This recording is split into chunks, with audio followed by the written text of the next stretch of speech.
nafta ilaalinteedu iyo shayطaan inay lunto wuxuu adeegsadaa waa laba shay ima shubha oo qalbiga degta aw shahwa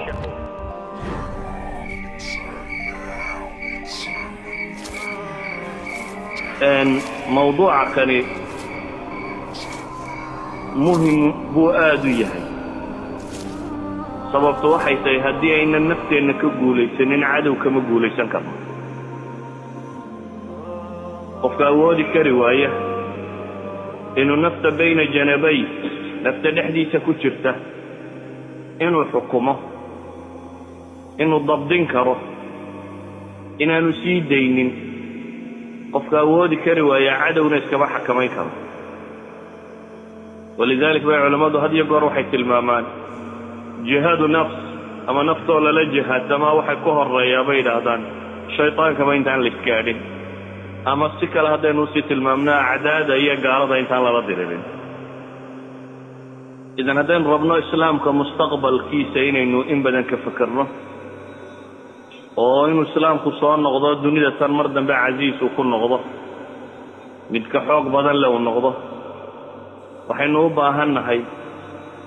in qof waloo muslimiba naftiisa uu ka guulaysto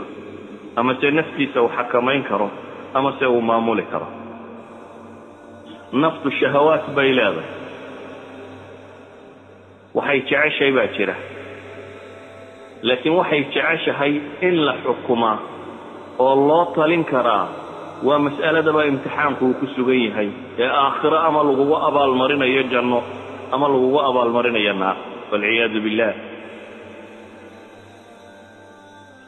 nafta ilaalinteedu iyo shayطaan inay lunto wuxuu adeegsadaa waa laba shay ima shubha oo qalbiga degta aw shahwa inuu yahay shaki qofka uu ku rido iyo inuu yahay qofka oo carbada ay ku dhaco qofka oo shahwadiisa xukumi kari waaya oo kan boob kan dhac tan fuul lacagtan ururi waxaan qaad wax walba xaaraan iyo xalaal u kala aabeeyeeli waaya masaladani markaa waxay ku fiican tahay maadaama aan nidhi qisaynu ka dhex eegaynaa bal aadam qisadiisu siyaabahay qur-aanka ugu soo aroortay qaar ka mida inaan akhriyo ilaahay wuxuu inoo tilmaamayaa subxaanahu wa tacaala aadan in la yidhi ويا آدم اسكن أنت وزوجك الجنة فكلا من حيث شئتما ولا تقربا هذه الشجرة فتكونا من الظالمين في سورة الأعراف إلهي وحد المام يا سبحانه وتعالى إن آدم ليريد جنة عن وحد دون تكعن وحكا ممنوع جنة في تيدا كلمة شرطه هل كاقيد مويان وحد أباهن توكل لما تشيره laakiin naf hal geed oo aanu garanaynba wuxuu yahay ayuunbaa hunguri ka gala janno dhan oo wax kastaaba ku yaalayn baa la yidhi waa fasaxe iyada saa doonta u gal laakiin faqad geedka kan isaga ha cunin geedkii ayuunbaaba la qurux badnaaday la macaanaaday waa hal geed halkii geedunbuu noqday waxa lagu itixaamay hal geedo kaliya ha cunin waxa kaloo dhanna waa kuu fasax ee meeshaa doonta ka gal ilaahay wuxuu leeyahay fawaswasa lahuma ashayطaan ama fawaswasa ilayhi shayطaan fi suurati alacraaf iyo taah say uu soo kala aroor waswasadu waa hadalka khafiga waa sawt khafiya shayطaan baa war u sheegay baa la leeyayo ku arrinka kan u tilmaamay shayطaan arrinka kan markuu aadam u tilmaamayey fitrada bini aadamkee caadiga ah xumaha ma aqbasho walaakiin si uu insaanku xumaha u aqbalo waa in shayga laga duwa xumannimadii oo la qurxiyaa waa in dib loo qurxiyaa oo aan loogu muujin qofka caqligiisa inuu wax xun yahay si uu aqbali karo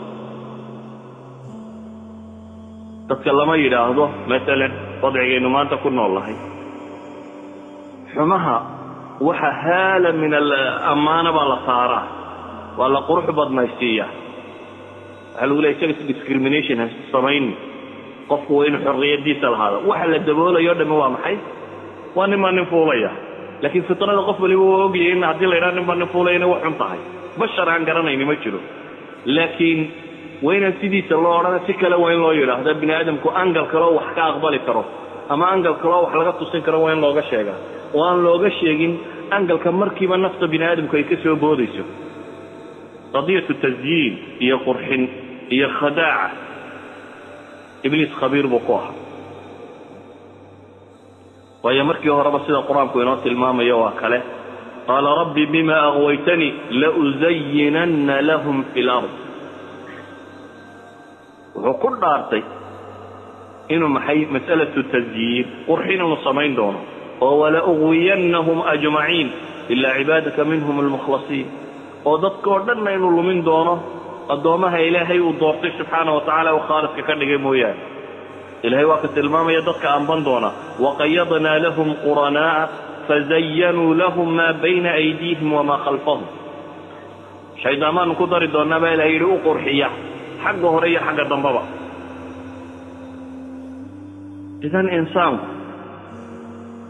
sidiisa caadiga ah xumaha ma aqbalo laakiin xumaha waa in sawir kale loo yeelaa aadam ibliis markuu yimi muu ku odhanin waxaan rabaa inaan kulumiyo laakiin wuxuu ka soo galay meel lagu tilmaamo nuqطati dacfi albashariya meelaha bini aadamku u jilicsan yahay ayuu kaga bilaabay wuxuu ku yidhi hal adulluka calaa shajarati alkhuldi wa mulkin laa yabla ma ku tusiya geedka waaritaanka haddaad cunto waad waaraysaa dhiman maysa xub albiqaa albaqaa waaritaanka insaanku uu jecel yahay inuu waaro oo aanu dhimanin qof wal oo insaano dunida kor jooga maanta intuu jiray way la yar dii la yidhahdo in leeg ha lagugu daro waxba kama qabo geerida dadku wuu wada necab yahay oo geerida dadku dib buu ka soo wada jooga aadam wuxuu ka bilaabay markaasi shaytaan inuu ka bilaabo naftu meelaha ay u jilicsantay ee shahwatu nafsiga ah wuxuu yidhi markuu tusaa geed haddii la cuno la waaro hadii waaxida iyo wa mulki laa yabla iyo mulki aan isagu dhammaanaynba labadaasaad isla helaysaa buu leeyahy nimco badan inaad hesho boortooyo maal xoolo wax walba inaad hesho iyo inaanad ka dhimanin insaanka waxaa ka mida markaasi wuxuu jecel yahay waarista inuu waaro insaanku wuu jecel yahay wuxuu kaloo jecel yahay insaanku aljaha waalmaal alburuuz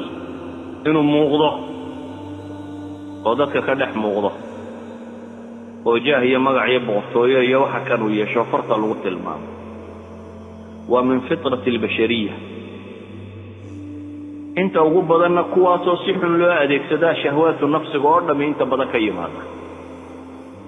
kuwaasoo si xun loo adeegsado ayaa waxa ka yimaada waxyaabaha kan shahwaatu nafsiga lagu tilmaamayo intooda tirada badan ilaahi subxaanahu wa tacaala wuxuu inaga dawaynayaa markaa mas'alada kan abuuna aadam waa la tusiyey oo waxa la yidhi halkaa geedoo qura mamnuuca isku taabanin shaydaanna waa qurxiyey oo wuxuu ku qurxiyey inuu u tilmaamo geedkan haddii la cuno labadii waxa uu baahnaaba in la helayo qurxintiisaasi wax kasta uu ku qurxin karo wuu ugu daray waqaasamahumaa innii lakumaa la min annaasixiin waxa ugu dhaartay inuu yahay kuwa naseexaynaya mid ka mid ah keligii wax ma naseexaynaya inta wanaagga u wado oo dhan buu isna waa waaxid min hadihi aljamaaca dhaarna waa raaciyey maadaama naftu waxay jecleed ay tahay aadam dhaartii allaba waa ilaabay oo ilaahay waa kale walaqad cahidna laamka hore waa laam almuwata'a lilqasab kii alle waa ilaabay laakiin waxaan ibliis uu khuuqinayo tirada badan leh iyo naftoo meesha u jilicsanayda haddii labadaasi isu kaa helaan khatar baad ku jirta haddii labadaasi isu kaa helaan khatar baad ku jirta